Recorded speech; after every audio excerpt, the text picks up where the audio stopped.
औज़ुबिल्लाहि मिनश्शैतानिर्रजीम बिस्मिल्लाहिर्रहमानिर्रहीम अस्सलामु अलैकुम वरहमतुल्लाहि वबरकातुहू।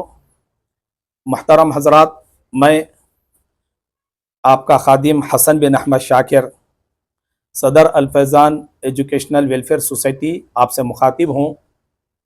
अल्हम्दुलिल्लाह, अभी अभी आप मेरे पास सहाफ़ी हज़रात तशरीफ़ लाए हैं और मरहूम आली जनाब सालिह बिन उमर बाम साहब के इंतकाल के बाद मस्जिद कमेटी के सदर के लिए ये मालूमात करना चाहते हैं। इनको कोई पता दिए कि हसन शाकिर साहब से जाकर मुलाकात करें।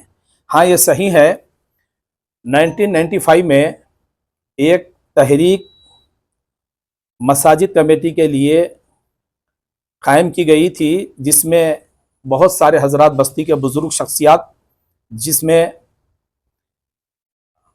उस्मान बिन मोहम्मद उबैर साहब, अहमद बगदादी चिच्चा और मोहम्मद बिन अबूद बाकोबंद साहब और मोहसिन बिन अहमद अल-कसेरी साहब, अहमद बिन अब्दुल्ला बानकीब साहब और इसके साथ साथ अली बिन साले कुरैशी साहब और महमूद बिन अली बासुबे साहब और शेख अब्दुल कादर बहमद अल अंसार भाई जिसको कहते हैं, और बहुत सारे लोग 1995 में मुझसे ये कहा था कि मसाजिद कमेटी के अंदर बहुत सारे खराबियाँ हो रहे हैं, अक़ीदे की खराबी और बहुत सारे मसाइल बन रहे हैं, लिहाजा इस कमेटी को बदलने के मुताल्लिक़ उस कमेटी जो पहले के लोग थे, वो भी हमारे बड़े बुज़ुर्ग लोग थे, अल्हम्दुलिल्लाह वो भी खिदमत किए, कोई ऐसी बात नहीं, तनकीद की बात नहीं, वो हमारे बुज़ुर्ग है जो ज़िंदे है, अल्लाह ताला उनको खुश रखे। जो इंतकाल कर गए, अल्लाह ताला उनकी ख़बरों को नूर से भर दे और उनके गुनाहों को माफ़ फरमाए। जो खिदमत किए हैं वो लोग, उसका उनको पूरा पूरा बदला अता फरमाए। खैर, बहरहाल अवामी इत्तेहाद और इत्तेफाक के साथ अवाम की ये ख्वाहिश थी कि बारकस मसाजिद कमेटी के इंतखाबात हो और इसके साथ साथ मजलिस सबीलिल खैर, तंजीम मजलिस सबीलिल खैर बारकस के भी इंतखाबात हो। उस वक्त एक बहुत बड़ी अवाम के अंदर एक इनकलाबी कैफियत आ गई थी और उसका मुतहर्रिक शख्स यानी उसकी काम करने के लिए मुझे मुंतखब किए थे।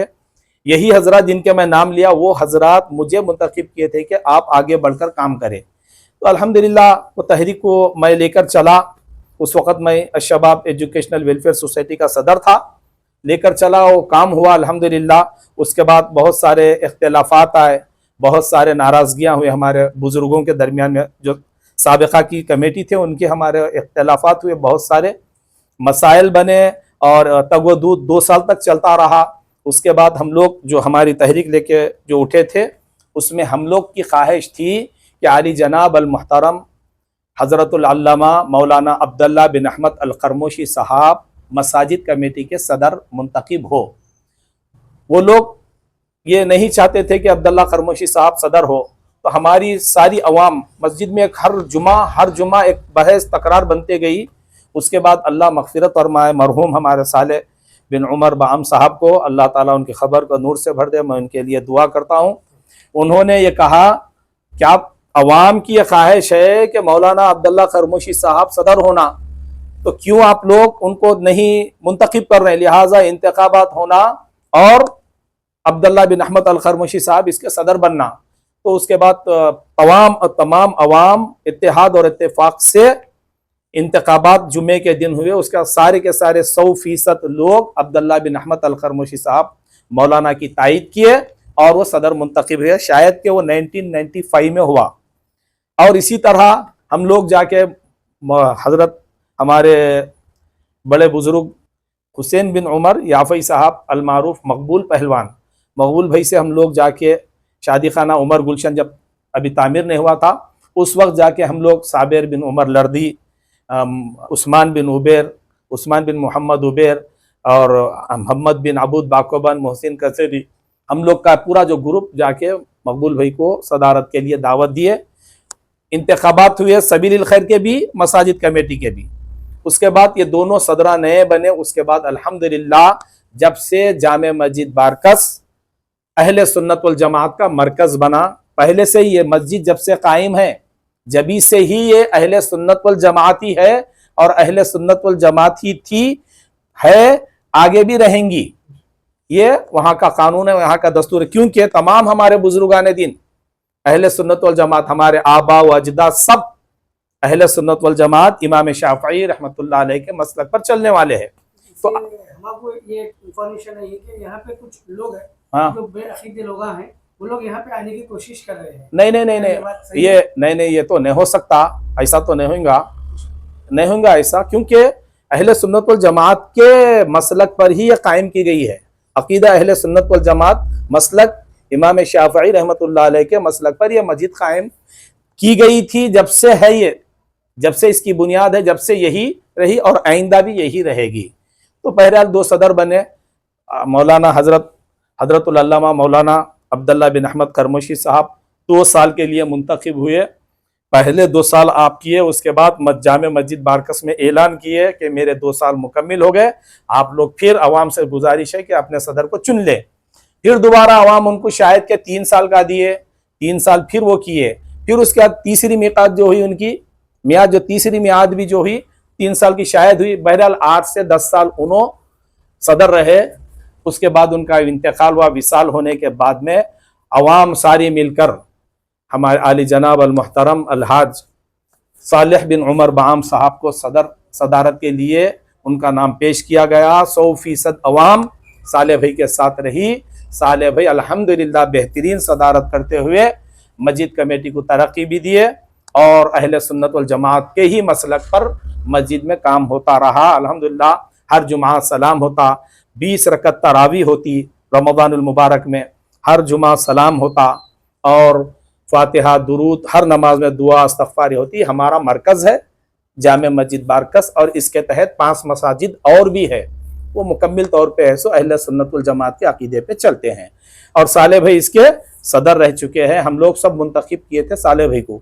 अब साले भाई का इंतकाल के बाद अब आप ये कह रहे हैं कि सदर अब कौन होना, तो ये मैं कैसे बताऊं सदर कैसे कौन होना क्या होना, अवाम का मसला है। लेकिन मेरी एक ख्वाहिश है, यहाँ पर कोई सियासी प्लेटफॉर्म पे के रहने वाले सियासी लोग यहाँ पर नहीं होना और दूर दराज के लोग यहाँ पर नहीं कर सकते, समझे नहीं। उनके ऊपर बहरहाल मैं तनकीद नहीं करना चाहता किसी के भी, सियासी भी कायदीन नहीं होना और दुनियादार लोग समझे, ज़मीनों के कारोबार करने वाले, गैर गलत मसाइल जो भी करने वाले, ऐसे लोग नहीं होना। यहाँ पर मस्जिद के मुसल्लियाँ सदर मुंतखब होना, मस्जिद से जो ताल्लुक़ रखते हैं। अब आप बोलेंगे साले भाई कुत्तापेट में रहते थे, साले भाई कुत्तापेट में रहते थे मगर वो बारकस के बुनियादी लोग हैं, हमारे बड़े लोगों में से है, बारकस की बेहतरीन शख्सियत, समझे नहीं। उनकी हर नमाज यानी हर रोज में 2-3 नमाज़ जामे मस्जिद बारकस में अदा करते थे। उन्होंने जामे मस्जिद बारकस के मुसल्ली थे वो और ज़ी-असर शख्सियत थी, वो रुब दबदबे वाली शख्सियत थी और समझदार थे, समझे नहीं। इसीलिए जुमा तो बिलखुसूस उन्होंने जामे मस्जिद बारकस में पढ़ते थे, तो इसीलिए उनको सदर मुंतखब किए थे। अब सदर कौन होना बोल के आपका जो सवाल आ रहा, तो मेरे पास भी है नामा, अच्छे लोग जो नमाजी परहेजगार है उनके नाम अगर बोले तो अभी तो बोलना मैं नहीं चाहता हूँ, लेकिन फिर भी इंशाल्लाह कभी बाद में बोलना बोले मौका पड़ा तो बोलूँगा। लेकिन मस्जिद के मुसल्लियों में से हो, मस्जिद के जामे मस्जिद बारकस के मुसल्लियों में से सदर होना और अतराफ अकनाफ के जैसा उस्मान गनी मस्जिद है, उस्मान गनी पीली दरगाह के सामने है, वहाँ भी मस्जिद है, जामे मस्जिद के तहत वो मस्जिद चलाई जाती, तो वहाँ के चंद लोग मुसल्लियाँ जामे मस्जिद कमेटी में होना। और मस्जिद अबू बकर सिद्दीक रज़ी अल्लाह ताला अन्हु जो उस्मान उबैर साहब के मकान कब्रस्तान के सब कब्रस्तान को लग कर मस्जिद है, वहाँ पर भी मुसल्लियाँ, वहाँ के मुसल्लियों में ख़ासकर अल्लाह उनकी मग़फ़िरत फरमाए अब्दुल क़ादर बिन उमर बाम, ये साले बाम साहब के बड़े भाई थे। क़ादर भाई जो है ना, क़ादर शाह बोलते हम लोग, आम लोग उनको क़ादर भाई से मशहूर है। अब्दुल क़ादर बिन उमर बाम जो रशीद बाम साहब के वालिद, रशीद बिन अब्दुल क़ादर बाम के वालिद है, वो जुमा में अज़ान, वो हर रोज़ अज़ान दिया करते थे। उन्होंने बेलोस अज़ान दिया करते थे। क़ादर चिच्चा है, तो क़ादर शाह की जगह पे अब उनके फर्जंद है रशीद बाम है। और कौन कौन वहाँ के बुजुर्गा हैं, वो चंद बुजुर्गा हैं, सो जामे मस्जिद कमेटी में होना ज़रूरी है। इसी तरह हुसैनी मस्जिद है, हुसैनी मस्जिद के पास भी मुबारक भाई थे, मुबारक अमशान साहब, उनके साहिबजादे सईद बिन मुबारक बिन अमशान साहब, और उनके जो भी वहाँ के बाहरदान वाले हैं, बिन हैदरा वाले हैं, वहलान वाले, उनमें से चंद वहाँ के मुसल्लियों को कमेटी में लेना चाहिए। इसी तरह मस्जिद उला है, मस्जिद उला के पास वहाँ के भी चंद अच्छे लोग, क्योंकि मैं मस्जिद उला का इमाम रह चुका हूँ, 6 साल मुकम्मिल यानी 7 साल में नमाज वहाँ पढ़ाया हूँ, वहाँ का इमाम और खतीब था मैं। तो मेरी ख्वाहिश है वहाँ के अच्छे अच्छे लोग, बहुत सब अच्छे लोग हैं, लेकिन उनमें जो है ना मोहम्मद बिन मुबारक बिन हवेल, महमूद बिन अली बासुबैद, अली बिन साले कुरैशी, ये लोग हैं, और आबिद बाज़िलेफ, शेख मखदूम अली, ये लोगों को लेकर, और शेख यासीन, इन तमाम हजरात को लेकर ये जामे मस्जिद कमेटी में लेकर कमेटी को मुंतखब करना चाहिए। और बिलखुसूस हमारे 2 वहाँ पर आलिमा हमारे मदरसे में फारिग हुए, सो शेख हाफिज वकारी मौलाना शेख अहमद बिन साले बावज़ीर और शेख अब्दुल्ला बिन साले बावज़ीर, ये 2 वहाँ के बेहतरीन जय्यद आलिमा है मस्जिद उला के। इन सबों को लेकर एक कमेटी बनाना और जामे मस्जिद में मिलजुल कर सब अच्छे अंदाज से काम करना। यहाँ पर इख्तिलाफात, खुदारा अल्लाह के लिए इख्तिलाफात आने मत दो। ये अहले सुन्नत वल जमात के मरकज़ है, इसी पर कायम रहना है, इसी से काम करना है।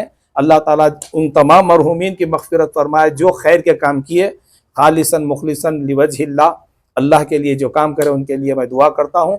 और उसके साथ साथ मैं ये भी कहना बेइंतहा ज़रूरी समझता हूँ, आज मजलिस सबील खैर तंजीम, मजलिस सबील खैर के हालात भी कुछ समझ में नहीं आ रहे हैं, खुल के बोल रहा हूँ, बहुत सारे इख्तिलाफात है। मैं खुद 3 सदरों की तायीद करते हुए आज तक मैं उनके साथ रहा, उनके साथ हूँ और रहूँगा भी, लेकिन वहाँ पे के जो गलतियाँ हो रहे हैं उन गलतियों को दुरुस्त करना चाहिए। मैं अवाम के सामने ला के बोल रहा हूँ, मैं पूरी जिम्मेदारी से, पहले सदर जब बने थे आली जनाब हुसैन बिन उमर याफई साहब, अलमारूफ मकबूल पहलवान साहब, हम लोग जाके मकबूल भाई से बहुत गुजारिश किए, बड़े इसरार करने के बाद उनके बड़े भाई से उन्होंने इजाज़त लेके इसके सदर बने। उनके नायब सदर जो थे ना आली जनाब अब्दुल कवी बिन अवद अल हदरमी साहब, उनके नायब सदर रहे, और उसके साथ साथ मोहम्मद बिन अबूद बाकोबंद साहब मोतमद रहे, हसन बिन अबू सादी साहब उनके साथ में नायब सदर रहे। तो बहरहाल ये जमात रही। उसके बाद हुसैन हमारे मोहसिन बिन अहमद अल कसेरी साहब भी उनके साथ में मिंबरों में या नायब मोतमद में थे उस वक़्त। मोहसिन भाई अच्छी तरह जानते हैं मुझे मोहसिन बिन अहमद अल कसेरी साहब का मैं ख़ास साथी था, उनको मालूम है तहरीक को उठाने वाले हम और उन्होंने सबील खैर की। आज हम कितनी की दूर हो गए, कोई मशवरा नहीं, कोई बात नहीं, क्या हो रहा कोई पूछते भी नहीं। बुजुर्गों और दोस्तों, और मेरी ये तनकीद वाजिबी तनकीद है, ये इदारे जो सबील खैर है इसके सरमाए से, इसकी आमदनी से यहाँ की गरीब बेवाओं को मदद होना चाहिए। 200 रुपये 300 रुपये वजीफ़ा आज तलक भी, और वो भी कई औरतें आके मेरे सामने शिकायतें करते, बाबा ये महीने का नहीं दिए, वो महीने का नहीं दिए, हर महीने को आना बोल रही, 200 रुपये के लिए आ रहे, झिड़कियाँ दे रहे। ऐसा नहीं होना चाहिए। मैं अली जनाब हसन बिन अबूद सादी साहब से गुजारिश करता हूँ, लेटर लेके आके देंगे, वो तो लेटर के ऊपर कोई सुनते भी नहीं। आए वहाँ जाए तो क्या हो रहा क्या नहीं, कार्ड है क्या, पहले हमसे भी पूछ रहे, हमसे ही पूछने वाले हो जा रही, कहीं को आए क्या है, ऐसे बात नहीं होना चाहिए। हसन भाई, मैं आप हसन भाई की, हसन बिन अबूद सादी साहब की शख्सियत की मैं कदर करता हूँ, वो अच्छी शख्सियत है, वो अच्छे समझ के मकबूल भाई को बिठाया, उसके बाद खबीब भाई बेहतरीन अंदाज से लेके चले, हसन भाई भी लेके चल रही। लेकिन अब खराबियां जो आए हैं वो बोलना ये है, मदरसे दीनिया जो हमारा शोबे हुफाज था वो मदरसा ख़त्म हो गया बारकस में, खैरुल उलूम स्कूल के पास। उसके बाद सालाना जलसे बर्खास्त हो गए। साल में शब कदर की रात पर फजीलत शब कदर पर जलसा हुआ करता था, वो जलसा ख़त्म हो गया। सालाना रिपोर्ट पेश की जाती थी, कितनी आमदनी हुई, कितना खर्च हुआ, कितने गरीबों को इससे इस्तेफादा हुआ। वो कोई बात बाजार में नहीं आ रही, मार्केट में कोई बात नहीं आ रही, बस साल में ऐलान हो रहा सबील खैर को चमड़े सिर में कुर्बानी दो, वो दो, ये दो। मेरे भाई, काम करने की ज़रूरत है, और मेरी ये ख्वाहिश है आपकी जमात हसन भाई, हसन बिन अबूद सादी साहब से ही मैं ये ख्वाहिश करता हूँ कि आप सदर है, आपकी सदारत से कोई हमारे को इनकार नहीं, आप सदारत पे है, तो मेरी ख्वाहिश है, अब हमारा ये देरीना ख्वाब है ये। मोहसिन कसेरी साहब हम ना जब सोचे थे यहाँ की हर बेवा के लिए कम से कम 1500-2000 रुपये हर महीना वजीफा देना चाहिए। आमदनी कहाँ जा रही, क्या है आमदनी, आप डिक्लेयर करो। आप बोलेंगे अरे भाई नो तनकीद करे, तनकीद नहीं कर रहा हूँ, तामीर कर रहा हूँ। ये तामीर है, तनकीद नहीं है। नहीं तो आप हर साल को बोलना, डिक्लेयर करना अवाम में कि हम बेवा को इतने वजीफा दे रहे, इतने मौताओं की इमदाद करे, इतने लोग मरे, लोगों से चंदा नहीं लिए, ये लिए सब बोलना। फिर वो बोला नहीं जा रहा, इसीलिए ये तनकीद करना मेरा बेहद जरूरी है। कई लोग मुझसे मुलाकात कर रहे हैं और बहुत बहुत सारे नौजवान मेरे पास आके मीटिंगा भी कर रहे हैं, लेकिन मैं उन लोग को समझा रहा हूँ कि मैं हसन भाई से बात करूंगा इंशाल्लाह। अब तो बोल दिया, मौका आया, वीडियो न्यूज रिपोर्टर्स आए बोल के, तो मेरे से हसन भाई आपसे मेरी गुजारिश है, साल में भाई कई लोग मेरे को बोले सो बोल रहा हूँ, हर बेवा को 1500 रुपये कम से कम वजीफा देना आप, और 300 बच्चों की तालीम और तरबियत और खाना, उनका खाने के साथ, तालीम के साथ, रहने के साथ उनका 300 बच्चों की तालीम का इंतजाम सबीलिल खैर करना, और उसके बाद तकरीबन 100 बच्चों को रोजगार पर लगाना। ये हमारा प्लान है। आपसे गुजारिश है ये काम करे तो हम आपके साथ है, वरना ये काम अच्छा नहीं हो रहा। 200 रुपये बेवा को दे दे रहे और क्या कर रहे हैं। सबीलिल खैर का क्या हाल है क्या नहीं, इतने प्रॉपर्टियां, खैरुल इतनी बड़ी इमारत किसके हवाले कर दिए नहीं मालूम, कर्नल स्कूल इतना बड़ा, हाँ शेख लकड़ी साहब अल्लाह मगफिरत करे, शेख अमोदी साहब इतनी बड़ी जायदाद वक्फ की है, वो वक्फ की जायदाद कहाँ है हमको नहीं मालूम। ये तमाम बातें हैं, शिकायत मत समझो, ये शिकायत नहीं है, कौम की मिल्कियत है। कौम की मिल्कियत की जिम्मेदारी आप हजरात को दिए, आप लोग खुल के बताइए, जलसा रखें। आप लोगों से काम हो रहा तो करिए, नहीं तो दूसरों को बिठा दीजिए, आप खुद बिठा दीजिए, हम एतराज नहीं है। आप लोग काम करो, नहीं तो इंतखाबात करा के दूसरों को बिठाओ। हर साल में मोहसिन कसेरी साहब, ये हम उस वक्त पूछो उनसे जाके, 2 साल 3 साल को इंतखाबात होंगे, बदलेंगे बोले थे, बदलने का नाम ही नहीं है। वही सदर क्या कर ले रहे नहीं मालूम हमको। तो लिहाजा ये मेरी शिकायतें थी आप लोगों से, ये शिकायतें वाजिबी है। मैं अपनी बात को ख़त्म करता हूँ। और एक बात यह है, अल्हम्दुलिल्लाह बारकस में, बारकस बैतुल माल एक अच्छी तंजीम कायम की गई, और इस तंजीम के तहत गरीबों में राशन तकसीम किया जा रहा है। हर गरीब घर को राशन बेहतरीन तकरीबन माहाना 2000 रुपये का किट दिया जा रहा है, और कोविड में सिलेंडर्स वगैरह तकसीम किए गए, और बहुत सारे काम गरीबों की मदद, बीमारों की मदद कर रही है। और उनके पास अच्छा ये तरीका तो ये है, अब तक 3 सदर 4 सदर बदल गए। देखने में सबसे पहले सदर मेरे ख्याल से शायद अब्दुल्ला बिन मसूद बाशादी साहब थे, और उसके बाद बाकरा अहमद बिन हमदान बाकरा, शायद अहमद बिन मोहम्मद बाकरा, और उसके बाद में अब साजिद बिन साले बागिल साहब। ये सदरा गुजर रहे, 3 साल 6 साल की कमेटी में 3 सदर गुजर गए। इसी तरीके से हर जमात में ऐसा बदलना चाहिए। तो ये अवामी जो कमेटियां होती है ना, उनको चाहिए कि अपने सदरों को चुने, और अवाम का हक है बोलने का। तो मैं मुबारकबाद देता हूँ इस बात की कि बैतुल माल बेहतरीन काम कर रहा है बारकस में। ऐसा ही सबील खैर में भी काम होना चाहिए। जब वो छोटी सी जमात 2000 रुपये की किट दे रही हर महीने में, तो इतनी बड़ी तंजीम सबील खैर बारकस गरीबों में क्या कर रही है, 200-300 बेवा को। और कई बेवा आके यहाँ पे बोल रहे हैं, झिड़कियां दे रहे हैं बाबा। हाँ, उनका इदारा, उनको ऐसे वहां का लेबर, वहां का मजदूर, वहां का नौकर झिड़की दे रहा, ये कौन सी बात, कौन सुनेंगे? ये बहुत गलत बात है, अच्छी बात नहीं है। मैं पूरी तरीके से, पूरी जिम्मेदारी से बोल रहा हूँ ये बात। अगर लाएंगे तो मैं लोग गरीबों की औरतों को सामने भी पेश कर सकता हूँ। लिहाजा सबील खैर के हमारे हसन बिन अबू सादी साहब, मैं आपका एहतराम करता हूँ। आप फौरन जल्द से जल्द तंजीम को अच्छी करें, कम से कम एक बेवा को 1500 रुपये माहाना दिया जाए, और 300 तलबा को कम से कम तालीम और तरबियत, और इसके साथ साथ गरीब नौजवानों को रोज़गार फराहम करना चाहिए सबील खैर के ज़रिए। अल्लाह ताला से दुआ करता हूँ हम सब में इत्तेहाद और इत्तेफाक डाले, और इस काम को अच्छे से अच्छा करने की, गरीबों की मदद करने की और बेवाओं की मदद करने की सबील खैर वालों को तौफीक दे, और जो भी मरहूमीन है उनकी तदफीन अच्छी अंदाज से करने की आप लोगों को तौफीक दे, और अच्छा काम करने की आपको तौफीक दे। और मसाजिद कमेटी के लिए सदर जो इंतकाल कर गए साले बिन उमर बाम साहब, अल्लाह उनकी खबर को नूर से भर दे, और अब्दुल्ला बिन अहमद अल खरमोशी साहब, अल्लाह ताला उनके दर्जात को बुलंद फरमाए। उनके सदक़े में हम सबों के गुनाह, क्योंकि वो आलिम दीन है, अल्लाह ताला उनकी मग़फ़िरत फरमाए, उनके ख़ानदान की मग़फ़िरत फरमाए, हम सबों के ख़ानदानों की मग़फ़िरत फरमाए, सारे बारकस वालों में, अतराफ़ अकनाफ में, सब सारे आलम के मुसलमानों में इत्तेहाद और इत्तेफ़ाक़ पैदा फरमाए। व आखिरु दावाना अल्हम्दुलिल्लाहि रब्बिल आलमीन।